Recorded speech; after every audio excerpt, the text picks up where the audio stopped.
Perkenalkan, nama saya Julio Suarez Pires, usia 24 tahun, dari Atambua. Dan saya akan menceritakan secara singkat bagaimana saya mengenal kebenaran ini. Saya lahir dan dibesarkan oleh orang tua yang beragama Katolik, tapi saya mulai mengenal kebenaran ini dari kakak saya sendiri yang seorang anggota polisi yang 2008 dia bertugas di Rote. Jadi ketika dia pulang dari Rote, itu kami selalu berdiskusi tentang firman Tuhan dan hari Sabat. Jadi mulai dari situ saya mulai berinisiatif untuk mempelajari sendiri dan memperdalami sendiri tentang firman Tuhan dan hari Sabat. Jadi mulai dari 2008 sampai 2015 itu saya melakukan pencarian terhadap gereja Advent, atau selebihnya itu saya mencari gereja yang beribadah di hari Sabtu. Tapi karena tidak ketemu, akhirnya saya memutuskan untuk merantau ke Bali. Jadi di sana juga sama, saya lakukan pencarian terhadap gereja Advent, tidak saya temukan. Sampai 2019 saya bertemu dengan seorang teman yang memberitahukan kepada saya di mana di Atambua ini gereja Advent itu berada. Jadi dia menceritakan tentang gereja Advent, terus tentang kebenaran-kebenaran yang lain yang baru buat saya. Terus kami saling bertukaran nomor HP, nomor WhatsApp. Setelah itu kami berpisah karena waktu itu dia di Bali hanya untuk mengadakan seminar tentang kesehatan waktu itu. Jadi 2019 saya putuskan untuk kembali ke Atambua dan saya bertanya kepada dia di mana gereja Advent di Atambua itu berada. Akhirnya dia kirim nomor pendeta gereja Advent di Atambua, pada waktu itu pendeta Belnigio. Jadi saya menelpon pendeta di hari persiapan Sabat waktu itu, saya masih ingat.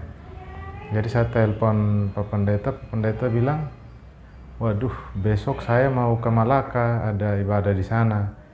Jadi kamu ke gereja saja. Nah, nanti di sana akan disambut sama orang muda juga di sana. Namanya Kak Onal waktu itu. Nah, jadi karena lokasi gerejanya saya belum tahu, akhirnya dia memberitahukan lokasi gereja itu kepada saya. Dan saya bersama saudara saya yang namanya Freddy, kami lakukan pencarian dulu untuk memastikan di mana lokasi gereja itu berada. Setelah kami mencari, akhirnya ketemu. Dan saya bilang, oke lah, besok baru kita dua datang untuk beribadah. Jadi setelah itu, besoknya kami datang beribadah. Kesan yang pertama saya lihat waktu pertama kali masuk gereja Advent itu adalah orang-orang yang ramah, bersahabat sekali. Dan itu membuat saya, wah, ini saya diterima sekali di ini gereja. Nah, jadi kalau tidak salah waktu itu hari Minggu, pendeta Belni mengunjungi kami sekeluarga ke rumah. Jadi kami bercerita panjang lebar bagaimana kami mengenal kebenaran ini. Setelah itu saya titipkan keluarga besar yang di Atambua kepada pendeta karena saya harus kembali ke Bali untuk melanjutkan kuliah waktu itu. Jadi setelah sampai di Bali, Pak Pendeta minta saya untuk mempelajari lebih lanjut tentang hari Sabat, tentang firman Tuhan oleh Pendeta Budi Solihin waktu itu. Jadi Pendeta Budi mengajari saya lebih lanjut mengenai hari Sabat, firman Tuhan, ada juga roh nubuat, ada juga tentang doktrin gereja. Jadi kami mempelajari, dan pada saat itu ada KKR. Itu KKR-nya Pak Pendeta Sugi Sitorus. Jadi di situ Pak Pendeta menawarkan, bagaimana? Kamu siap untuk dibaptis? Jadi saya bilang kalau sudah tidak ada halangannya, saya siap dibaptis. Akhirnya pada saat KKR itu saya dibaptis oleh Pendeta Budi Solihin, dan setelah itu saya langsung kembali ke Atambua untuk menyampaikan pekabaran kepada keluarga bahwa saya telah dibaptis.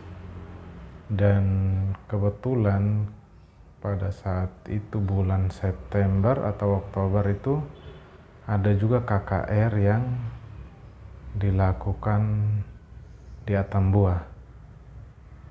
Nah, jadi saya berinisiatif, saya bilang, Pak Pendeta Bel nih, bagaimana kalau kita ajar kedua orang tua bersama adik juga saudara saya yang Freddy ini, untuk kita sama-sama mengenal kebenaran dan dibaptis pada saat ada KKR begini. Akhirnya pendeta setuju, kedua orang tua saya juga belajar kebenaran firman Tuhan dan mau dibaptis juga. Jadi semuanya sudah, keluarga besar semua sudah mengenal kebenaran ini dan juga sudah dibaptis menjadi anggota jemaat Atambua. Cuma yang menjadi tantangan untuk sekarang ini adalah kakak saya yang seorang anggota polisi dan juga kakak sulung saya itu yang belum dibaptis. Jadi saya minta dukungan dan doa dari saudara-saudara semua untuk kita sama-sama mendoakan supaya mereka juga bisa mengenal kebenaran ini dan bisa bersama-sama dibaptis dan beribadah di hari Sabat. Mungkin itulah kesaksian singkat yang dapat saya bawakan untuk kita semua. Semoga kita semakin dikuatkan dan semakin setia untuk menanti kedatangan Tuhan yang kedua kali.